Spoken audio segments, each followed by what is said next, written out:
welcome back everyone. I wanted to make a quick little video explaining my experience of pretty much intensive gaming and just my gaming review on the iPhone SE 3. And what I can tell you is, after playing a couple games on this phone, I'm actually really surprised how great of a job the iPhone SE 2022 actually does in terms of everything that I've done with it. Now, I will tell you, for basic games, Temple Run, Stack, Snake versus Blocks, those types of games, this specific phone handles those things perfectly fine, and I really don't have too many issues with it. I mean, obviously these are very basic games. Stepping it up a notch and going up to games like Real Racing 3 and even like Asphalt and different games like that, those run perfectly fine as well. I did notice that there are some glitched frames here and there, but it's really nothing crazy, and you can always tinker around with the graphics settings. But the biggest thing is, and what I want to direct your attention mostly to, is games like Genshin Impact, PUBG, and even Call of Duty Mobile. These are some of, I guess, the most intensive games you can kind of use on a phone like this,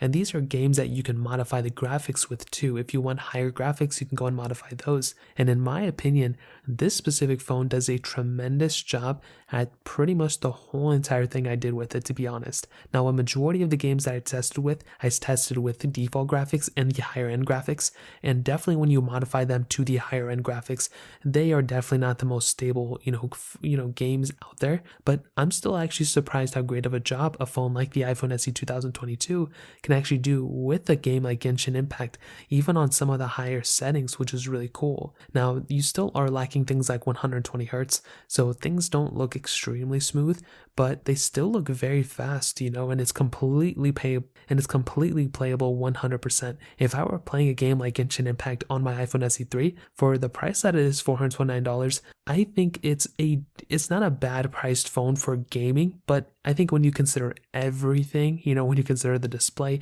a lack of 120 Hz, only single camera, the battery life isn't really amazing when you're doing heavy intensive gaming, then it kind of starts falling a little bit. But I do think when you think about it in terms of just the gameplay itself, it's actually pretty amazing that a phone like this is actually, even competing with something like my Galaxy S22 Ultra, which is much more expensive. Now, the S22 Ultra does have a lot more power within it, in my opinion, way more RAM, and it also has 120 Hz, but the iPhone SE 3 does a pretty good job at the performance within it for sure. So that kind of covers it. If you guys have any questions or anything, let me know in the comment section below. Hit the like button, that would mean so much, but definitely hit that subscribe button. More importantly than everything else, I love every single one of you guys. Hopefully I'll catch you guys in the next video. Peace out till then.